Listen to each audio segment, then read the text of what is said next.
Boom. What's up, everybody? We're all laughing because James and I hit the record button 5 minutes ago.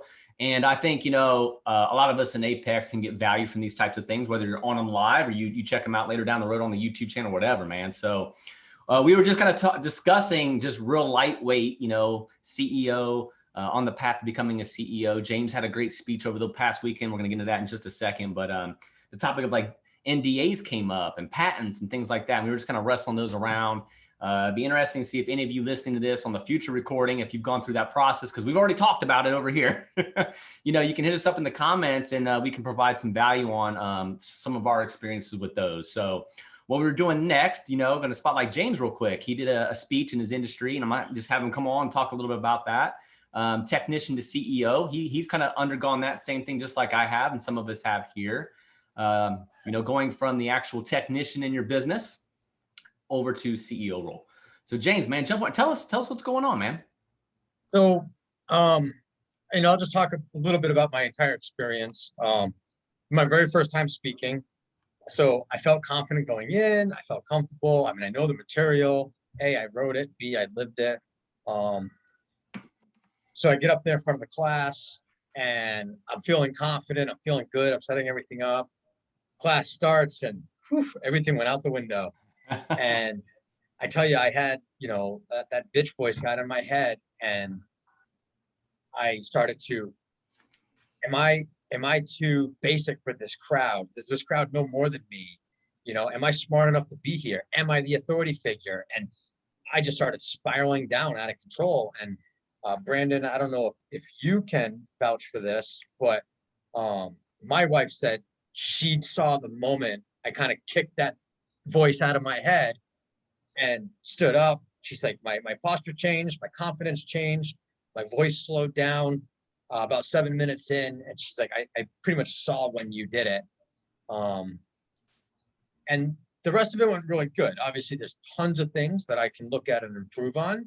But overall, it went really well. And afterwards, what made me feel good was afterwards, I would say 90% of the class, and Brandon, you might be able to say better or not, but I'd say 90% of the class, they were small classes. I think the COVID still kept people out because there's normally 100 plus people or so, right? Maybe close to 100.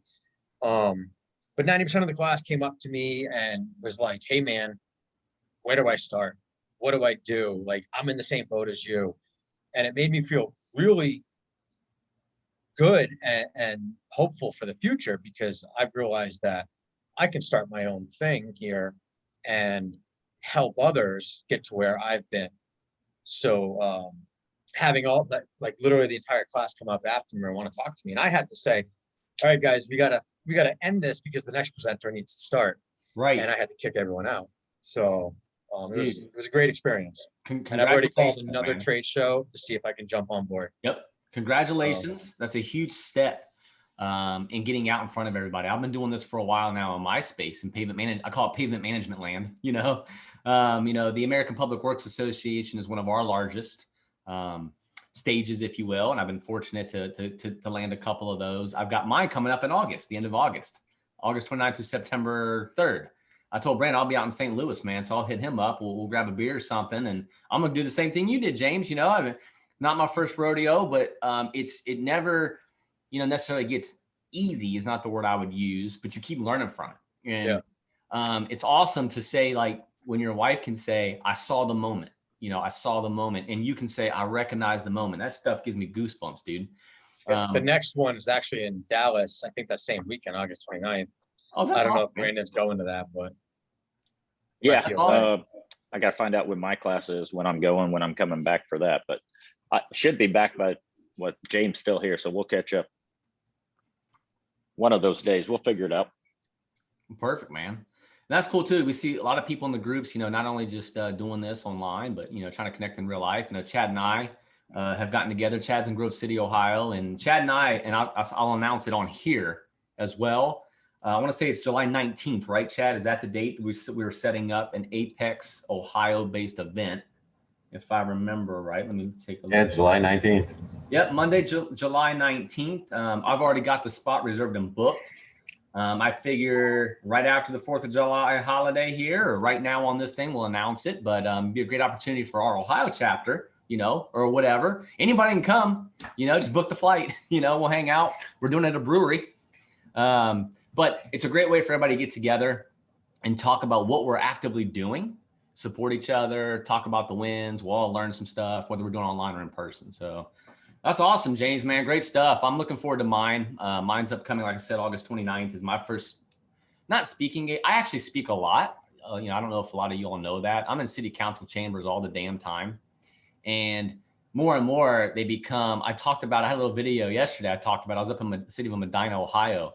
And I'll tell a short story if you want one. I mean, I was told this was a street committee meeting with a few people, just to learn a little bit more about what we do. No presentation was necessary. The city engineer already has kind of gave them our presentation. So they just wanted me there, support, right? I'll talk about it, talk to them about it. James, maybe just show them a deliverable. Just show them like what you do. I'll say, yeah, cool, man, no problem. Of course, I show up prepared to do whatever I need to do. It's not my first, you know what I mean? I brought everything. I show up, it got moved. It's now a city council meeting. It's on the finance committee agenda. And I'm in front of the entire damn council on TV. You know what I mean? So it's one of those things where like, come on, man. Like this was supposed to be a sit down, like I told one of my buddies last night, I expected to sit down in the conference room of the municipal building with the Coke machine and just talk about street pavement stuff, right? No, this was under the lights. But those are the fun things, I have to make some adjustments to what I'm going to do. I have a different audience than I had in mind, right? I've got the public there. I'm on TV, I'm on YouTube, all that shit, so it's like, let's do. But why I want to talk to you guys about this is because I actually want to celebrate a win, and I'll post about it later because it's really cool. And I know you guys are people that I can do that with. So I get up there, I do my thing. Council actually had some great questions that would have been answered if I was able to do my 20-minute presentation. I normally do. I was told not to do that, right? Remember? So had I been able to do that, I would have solved some of those problems. But anyway, at the end of it, one of the councilwomen, she said, hey, I want to, something like, congratulations. You found a way to make something as boring as pavement and pavement management interesting. When I saw your videos, we do a lot of video capture stuff. She said, that was very exciting. I was very excited. I was like, well, shit, okay, here we go. We're doing something right, I concluded on that. I was in the back at a podium. I turned around and I got to walk by the public, right? I got some lady kind of nodding her head with a smile, like, the thumbs up. Some dude straight up gave me a fist bump out of the crowd. And I'm like, I felt like a rock star for like, what the, for a pavement management presentation. So the bottom line is it went really, really good. I was excited about it. And my takeaway from that was like, well, shit, man, always be prepared no matter what. But to James's point, when you are prepared, sometimes you throw some of it out the window, right? Like some of the stuff you were prepared to talk about or say, either you left it by the wayside or you got into a groove in your rhythm and you just kind of went with it. Yeah. That's just to go off what you said. What also felt really cool is I've had 5 people reach out to me since then and just said, hey man, it's great seeing you, blah, blah, blah. I'd love to connect. How can we, we work together here? And then I had part of that 5 was a girl who writes for a magazine. And she's like, hey, I want to do an article on you called Who's Who. Boom. So, it was like how fast everything escalated from one speaking gig. It was awesome. So I signed right up for another one and reached out to another company. Good for you, man. So what you probably want to do if you already don't have it yet, man, is get yourself a phone site, a web address. I use jamesgolden.me. It goes right to my phone site. It's how you can connect with me and all that type of stuff. I have that. Perfect. 80% set up. Perfect. That way, active. It's just not finished. Well, perfect, man. That way, when someone says, man, I really need to connect with you, instead of saying like, well, are you on Instagram? Are you on Facebook? Are you on LinkedIn? Do you like blogs? You'd be like, hey, just jamespsmith.com, man. Hit me up over there. You can connect with me. You probably have the attendance list. So now you can go follow up with everybody. Just say, hey, just wanted to thank you all for attending. Here's an opportunity. So now you can leverage that as, an opportunity to create a little bit of a small program, or whatever you want to do, so you got people coming at you. So your concept has been proven as you as a person, right? Which is really cool. So what I did is I actually created a phone site for me with all my contacts and web pages and everything. and I turned it into you can do a QR code on phone sites. That's right. And I put the QR code at the end of the slide. Perfect. So you scan the QR code, it pulls up that phone site, and they have all the ways to get a hold of me. Dude, that's perfect, man. And have you on your Facebook page, have you made that your URL? No. Do that. I'll tell you, before I came into Apex, my URL was, pavementmanagementgroup.com, and jg3consulting.com. And one of the big values of the phone sites that I learned, obviously you get views, you can see it's got data and analytics behind it. They're quick and easy. So I maybe Drewby made that recommendation. I don't recall, don't remember. Someone did, wasn't my idea. I just took advantage of it. And I said, what if I just create my own domain name? jamesgolden.me is what I used. It's what was available. And I just, use that as my URL for my phone site. And that's what you'll find on my Facebook page. And every once in a while, I'll go take a look at that and I'll see them visitor counts just keep going up and up and up and up.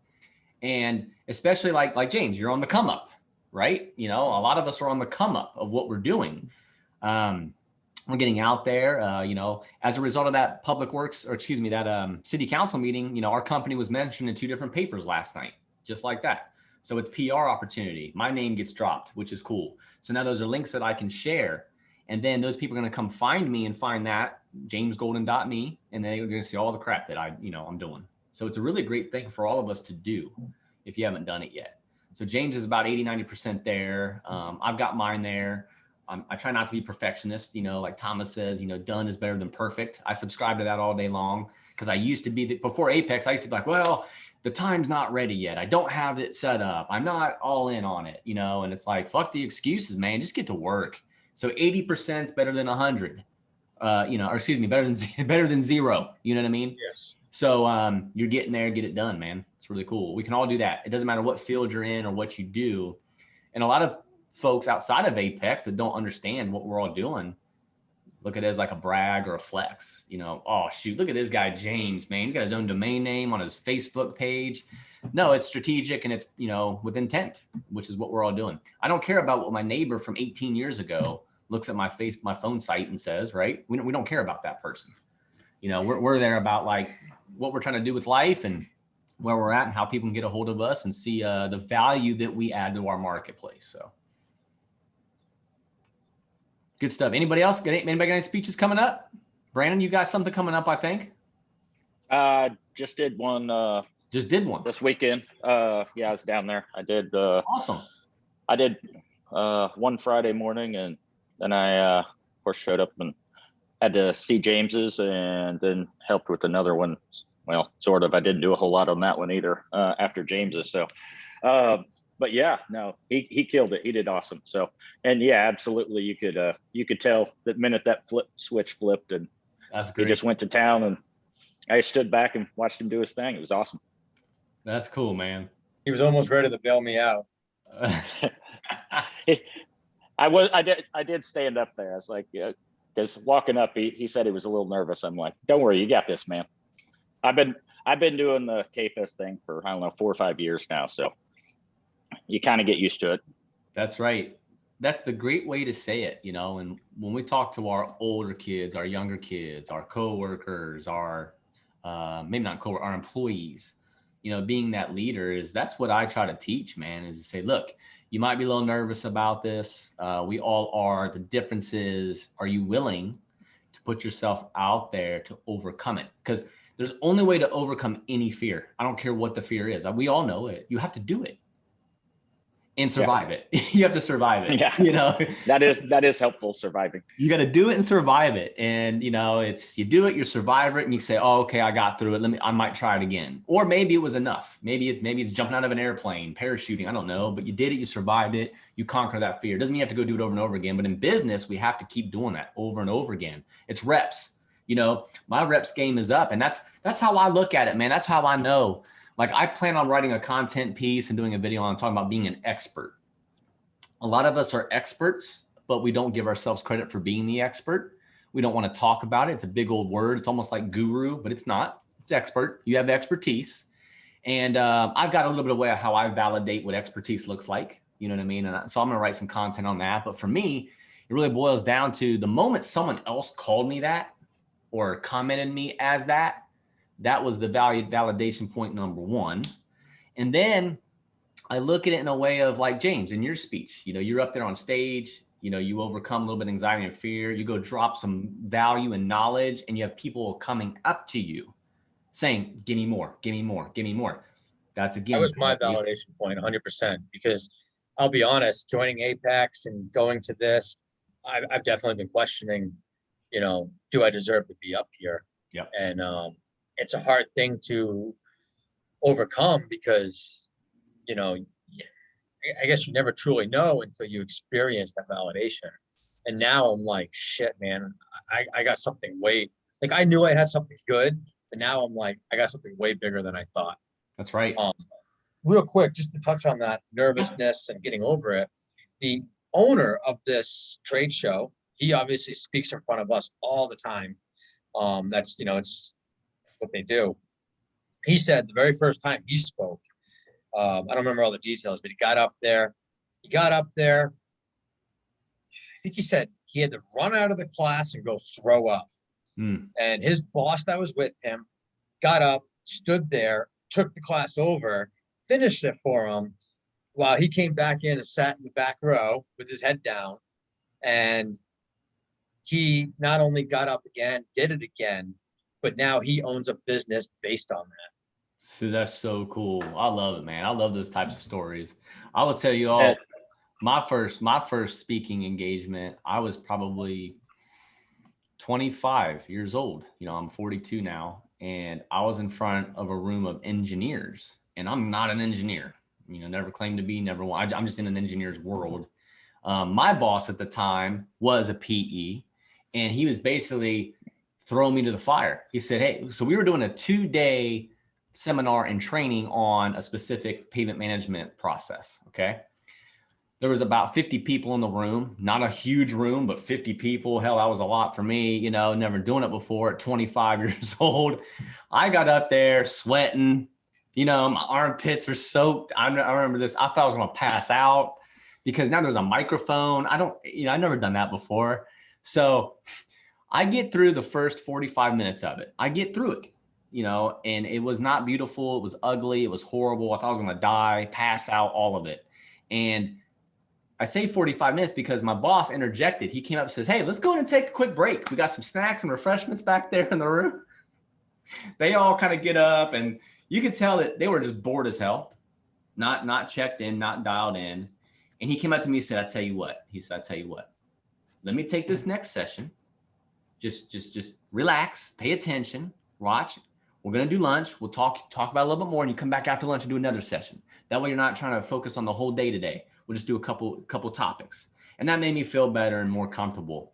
And then by day 2, we'll say I was probably 1,000% better, but that 1,000% better is probably at 1% of where I'm at today. You know, it was bad. I even used some acronym that never existed, pavement management system. I was like, y'all need to have a PMS, you know, and there's a couple scuffles and laughs out there because like no one's ever heard that PMS, you know, you get the idea. It was just kind of funny. I was just making shit up, I think. So, but you all got to start from somewhere. We all start somewhere, and you just kind of work towards improving it as you go. That's all you can do. And kind of like one of my real validation points for me, not on the expert level. I've come to grips with that probably 4 or 5 years ago, which is pretty cool. It's that when you're getting a fist bump from someone in the public it wasn't even a speech, guys. Like I said, I was thrown under the bus, in my opinion. It was supposed to be a street committee meeting, you know, sitting around talking like a round table. Imagine, hey, I'm coming to a round table, or what do they call those like in politics, man? Townhouse, something like that, right, Michelle? Like a townhouse meeting. We're on the podium, town hall. Jesus, thanks, man. Thanks, Brandon. Yep. Town hall meeting. Well, that's my expectation, man. James is going to show up, sit around and shoot the shit with some people and talk about roads. Nope. City council meeting, board agenda item. They approved my proposal, by the way, for $25K on the spot, which is cool. You know, it's like, hey, we're making a motion. Okay, cool. Move on to the next one. Then I get to come out and, you know, feel good and happy about it. But I felt like I was thrown under the bus, you know, and I just pivoted a little bit, roll with what I knew. I made the quick adaptation to the room, but it's because of the repetitions. Had I not done this over and over again, I don't know what I would have done. I'm not going to lie to you. The silver lining is I have someone in my company I've leveled up last year, actually January 1st, to be more in sales and do a little bit more of the presentation stuff. He was supposed to do that last night because it was a town hall type meeting, but he couldn't be there and asked if I could do it. And I said, I'm actually going to be about an hour away doing something else. I'll just drive over there and knock it out. And no offense to the guy. I called him afterwards. I'm like, dude, I'm just going to tell you, it's probably a good thing you were not there, because he would not have been prepared for that. He wouldn't have had me up there, you know, as a sounding board or as a, you know, a helping point. He's just not ready for it. He was like, oh, thank God you were got to do it. But I just told him he has to split the commission with me. It's his job. He did all the work, but who crushed it? I did. We got to pat ourselves on the back every once in a while. We got to flex on people every once in a while, let them know we still got it. So my only tip I would put out there to someone that's maybe trending in this, you know, world is like, what I did is I had my wife record me so that I can go back and watch it and maybe gain insight of what I can do better next time to make it, you know, I know I need to make it more interactive. I know next time I should maybe stand in front of the podium as I got comfortable. You know, in the very beginning, I got behind it because it was a nice defense barrier. Right. You know, but I can go back and watch this, which I haven't yet, but I can maybe extract more things so that when I do this again in August, I can be even, you know, that much better than I would have. You're going to be that much better. And if I can, I'm going to take that to another step, because I'm really glad you brought that up, James. It's very important to audit yourself, critique yourself. I don't necessarily mean be hard on yourself, because a lot of us do that. We'll go watch something back and go, oh my God, I look ugly. I look like an idiot. I never should have said that. I stuttered. I said, you know what I mean? But at the end of the day, that's fine. Extract the lesson. That's that E3 method. That's what we're taught in Apex, right? The E3 method, extract the lesson and go, you know, do a little bit better the next round. And what I do to take it a step further is I actually act it out. So I will go walk around my office and talk. I will sit down and record myself, and I'll do it again, and I'll do it again, and I'll do it again. And when I mean by do it again, I don't mean so I can go play it for all of you. It gets me more uncomfortable in front of this camera, you know? So on the way over to that meeting, I told you I was an hour away. I just turn the radio down. I just start talking as if and I do it literally. Hey, what's up, City Council? You know, so excited to be here this evening. Thank you for the time. I know your time is valuable and important, so I'm going to get right to the point. And I just jump right into it, because then it gives me the sense when I get there, I've been there. So I do the whole visualization stuff, all of it. The difference was I was visualizing myself in a town hall environment, like on a bar stool talking to people. Not the city council chambers. But again, because I've done this many times, I've visualized it, I've critiqued myself, it's money. That's how you get better. And you're still going to fuck up every once in a while. Who cares? Right? If I was going to critique myself and how many times I said during that speech, I probably should quit. You probably should quit. And guess what? There's going to be those haters that will sit there and study you and watch you. And they're already haters of yours anyway. And then what? He said 65 times. You know, fuck you, man. Who cares? I did it. I added value to the room, right? You had people coming up to you. It's such a great feeling. So for some of you, like, you know, Chad, how about you, man? Have you ever been up on front of stage? Is that something you desire to do? I mean, for some of us, we don't want to do that. You know what I mean? So what about you in the credit card processing world, man? Are you on display or doing presentations to a bunch of people? I really have no desire to do that. I do from time to time when I doing the sports clients or like the big like restaurants and stuff, it is multiple people, but it's like not super big. It's maybe like 4 to 10. Okay. But I have spoken on stage at some network marketing events, and like that's really not my cup of tea. But I went out there and faced my fears and did it. Boom. Whether I was good, bad, or ugly, nobody really said anything like negative about my talk. Good. So that's good. It's all good. That's good, man. What about you, Michelle? In the insurance world, you're probably out there talking with more than, you know, a handful of people at a time here and there. Oh yeah, we've got set it up. We set it up with a coffee shop where I'm actually talking every single month, educating people what they need to do, how they can help themselves, how to build something, and yeah, if I was to, like James, if I was to count all the times I say, I probably shouldn't do it. I used to actually do dance and stuff. And it was just weird because when I actually started signing, I was very comfortable. And then I didn't do it for a while and I got back out and I couldn't understand why my hands were shaking. So the same thing with our business, which was go out there and I don't want to talk to people.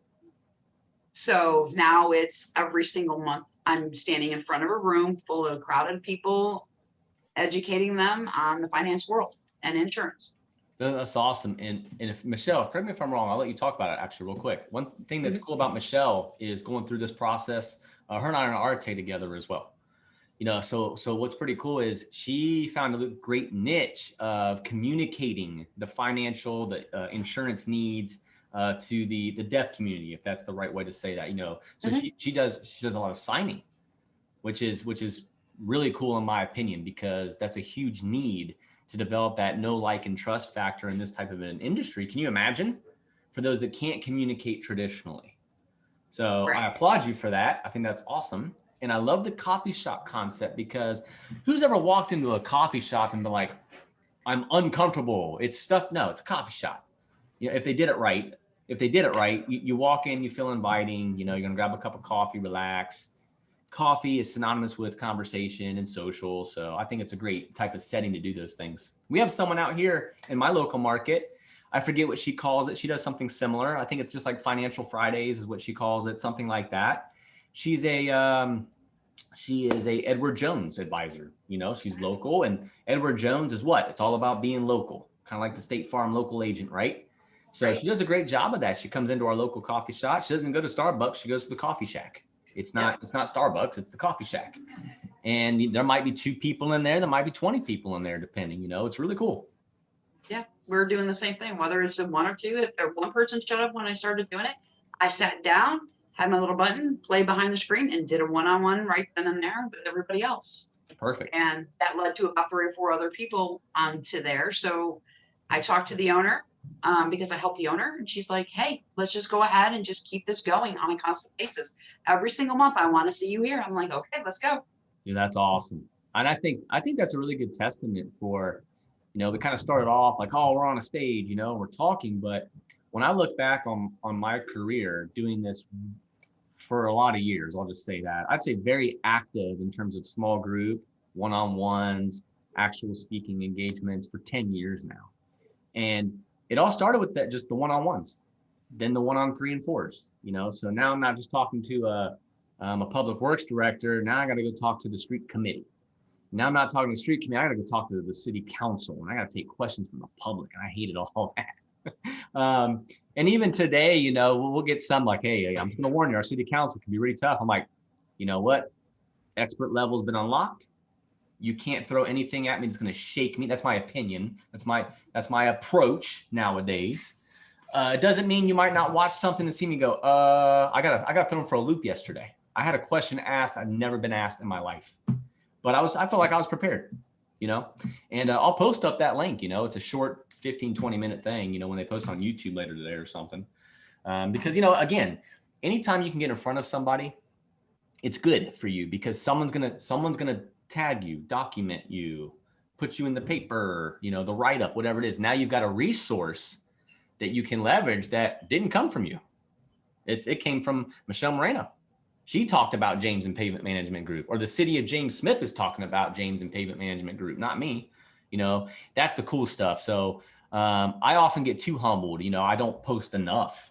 You know what I mean? I know, James, you deal with that too. We've talked about this intimately. Same with you, Brandon, Chad. I mean, all of us really, if you think about it, we do need to do more. We know it. And sometimes it comes down to strategy. And that's something I work with my coach. So you guys probably know that Claudio is my personal business coach. And he's got me on a mission right now of developing my YouTube page for Pavement Management Group, not my James Golden brand, which is very important. And we're working on 52 videos, you know, of a solid 3 to 5 minute video a week for 52 weeks. And it's kind of funny how we know what we're doing in our industries, or we wouldn't be here. But when you have an outside perspective kind of knock on your door and say, did you think about this? Or how come you're not doing that? Here is a constructive way to put this together. And that's what coaches do, I think, right? we can all be that resource for someone at some point, and at the same time, we can have them for ourselves. And it really helped me to say, well, I always looked at, okay, I know I need to create the content, but the strategy that's difficult for me, I'm busy, and I'm not using it as an excuse, but it's an excuse, right? You don't intend for it to be an excuse, but it is. So he was like, look, you don't focus on that. You got 4 seasons in your business. You got 4 quarters. We're going to break them down. Here's how you develop 12 pieces of content each quarter, basically. And it was like, well, shit, man, I didn't think of that, and instantly you're like, damn it, why didn't I think of that? But So I took, so this is something that I've been working on, and for 2 years now, I've been saying I need to do a YouTube channel, and I'm like now sitting here going, well, shit, man, if I would have started this 2 years ago, I'd be done. Well, not done, but you know what I mean. I'd have a great channel rolling.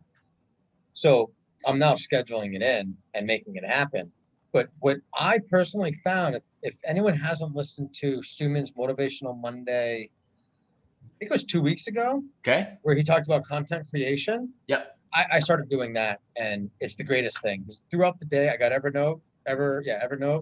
And throughout the day, you're asked questions, things come at you, throw them in Evernote and come back to them.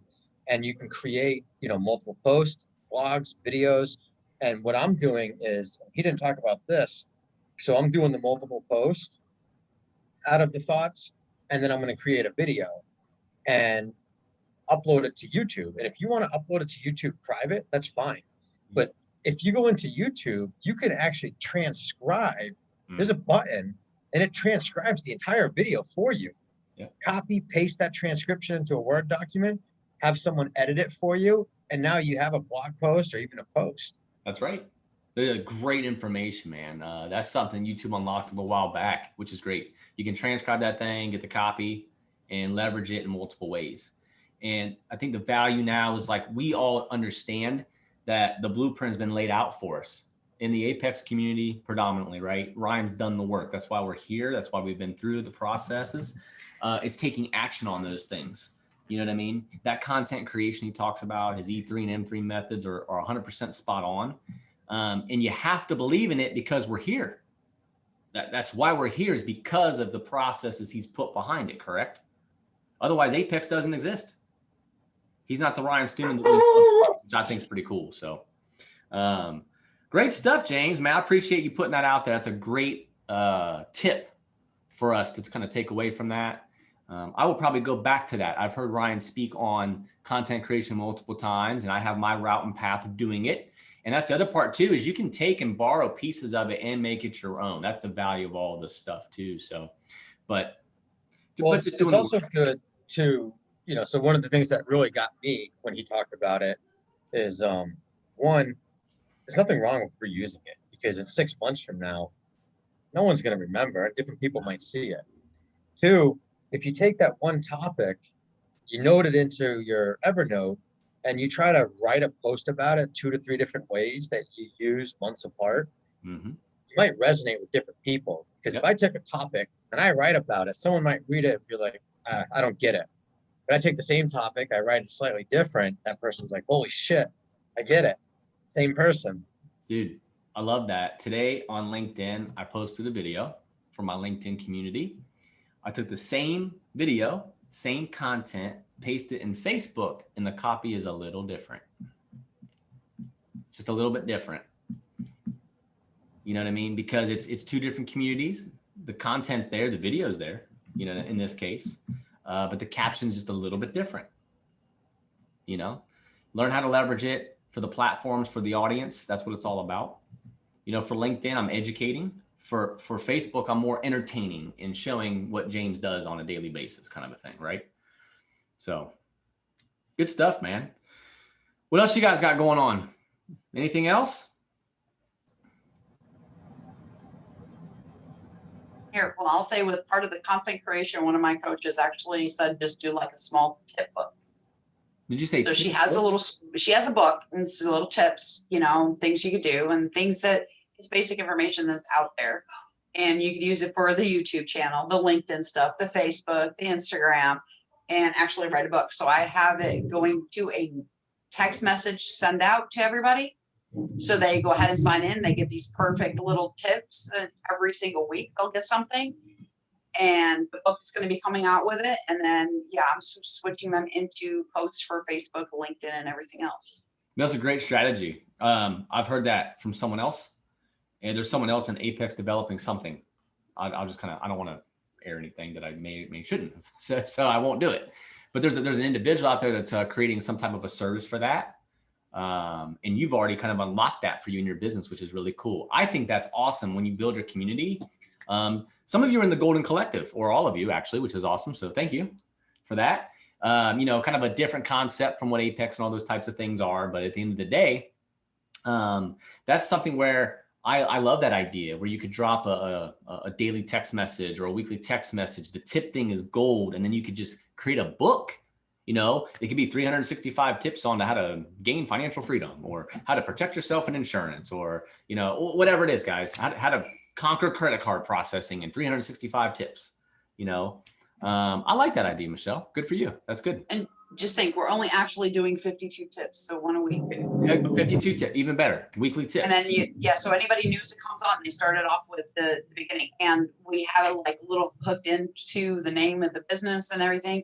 So each one goes with that. When she told me that, because I know Stuman actually said, write a book, use this, use part of the contents. He's done it. He's been saying that. Right. But, you know, when you're sitting there thinking, well, how can you do this, you know, with us, with compliance, and how can it be general? Well, it's personal information that I've actually done. I've actually learned. I've actually put into practice what actually worked with us, you know, having a bigger family, trying to save money while raising 3 kids, while they're expensive. James, you know this, you know, how crazy it can really go. So putting those tips in there is even a little bit more essential. And that's what I had to think of it differently. Well, I like that. And, you know, and ultimately, when and if the time's right, you will write your own story and book, right?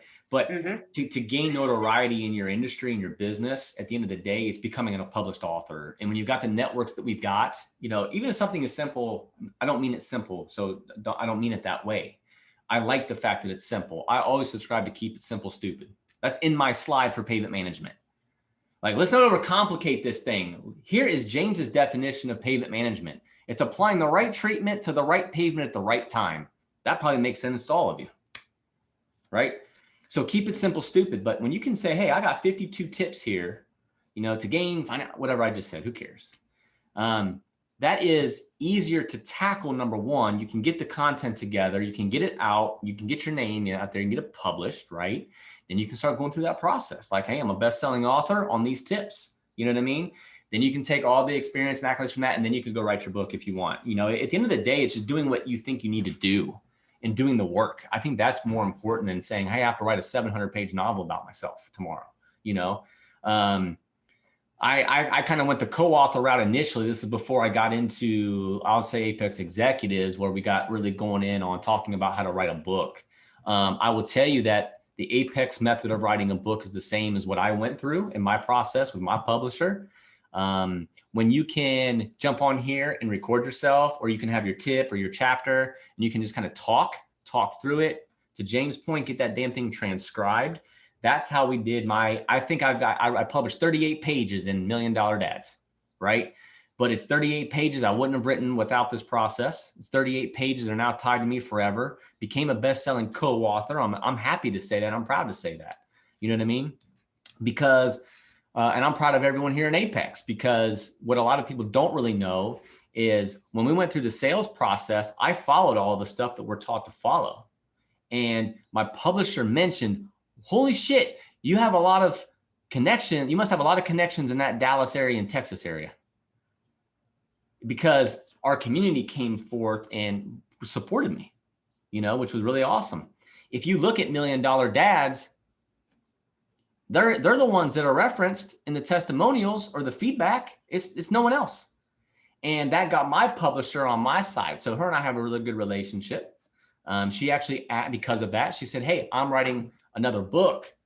Can I use some of your stuff in your book? I'm like, well, of course you can, you know, throw my name in your damn book. Of course. Happy to help. So just build a good relationship that way. But That is a really good launching point, I think, is if you can define 365, 52, 12, whatever that is, and write content against it. So now 52, that could be a 52-page book. It could be 140, depends on how big that tip is.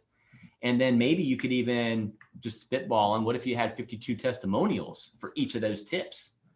That'd be next level, you know? Or a call to action. Well, yeah, absolutely. You got to have a call to action there, Michelle. That's very important. We all had ours in our book and everyone does that. You got to find a good call to action that makes sense. James, thanks for bringing that up. You know, breaking down the blueprint of writing a book, but.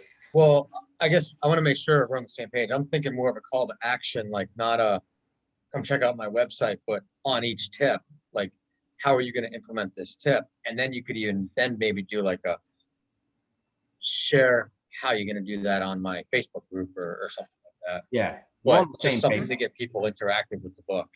We're on the same page. Right. You can provide a resource, that call to action, a resource to a case study, to a blog post that you wrote or whatever, like James said, to each one of those. And then like at the end of this thing, like you can even leverage that, say, hey, if you enjoyed these 52 tips, I got 52 more over at michellemoreno.com.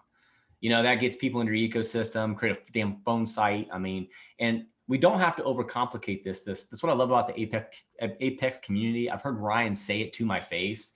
People thought I was crazy because the shit I was talking about was so simple. Like he has said something like that in the past. And he's right. When you can simplify things, initially people don't get it. Like, wait a sec. No, it can't be that easy. 21 rules of money? No, that's not going to work. It's too easy. I can follow the directions. But when you actually go through and start doing the work, you find out that, oh my God, this is right. And we can find the easy processes and communicate that to our customers. Payment management, keep it simple, stupid. Apply the right treatment to the right payment at the right time. Boom. You know, the mayor even asked to the president of the board yesterday, you can see it in the video. He asked the city engineers, like, I'm just not sure what problem we're solving here. James knows the problem we're solving. So I piped right on in, you know, and then it's like, oh, okay. Yeah. Motion to approve, you know, let's get this done. So, well, if it's okay with all of you, I'm gonna wrap up just a few minutes early. I have a sidewalk sale going on outside of my office. I'm moving offices the next 2 days. I'm finally, hey, we're moving on up. We're moving out of the shared rental spaces here. I got my own independent building I'm going into, which is cool. Nice, So, congrats. Thanks, man. I don't own this one. That's my next level. I did a 12-month lease on this thing. I've already asked the landowner if I could buy it because I like it. He said he's not ready to sell it, but I'll just work him. I kind of like where the location. I like what it is. It's just big enough for what we've got. It's a good starting point for us for that perspective. So any parting words from everybody? Because I'm gonna go knock this shit out, man, and move on with getting the hell out of here from a moving perspective. Nope, just apologize for the thunder and the dog. I'm sorry. Oh, no apology necessary. Well, you guys have a great one. Have a great Tuesday. They say Tuesday is the most productive day of the week. I don't know if you've ever heard that before. I heard that a long time ago, and I've made that one of my core values, to be honest with you. Not that I'm not productive other days of the week, right? We're always productive. It's just that that's something that stuck in my head a while back. So I try to make sure I do more of the front and loading for myself on the Tuesdays. I make Tuesdays my hardest days. That's just what I do. Whatever. Appreciate you all. See you guys online and see you maybe next week, same time. I don't know what's next week. Oh, it's the 6th. It's not the holiday, right? Yeah, it's the 6th. We'll keep doing it. If you guys like this stuff, man, and get some value on it, you know, what I end up doing is I'll pull this into YouTube and I'll throw it into the Apex community. I'll tag you guys. Maybe just let people know that you're enjoying it, you're having value, you know, and we'll try to get more to pop in here and join us and have more conversation. That's how I found it. I saw one of the pre-recordings and I said, I got to get in on this. I'm glad you did, man. I really enjoyed learning from you today about your speaking engagement, and you provided some great tips, man. Thanks a lot, guys. Thank you, guys. Thanks. Here, have a great one.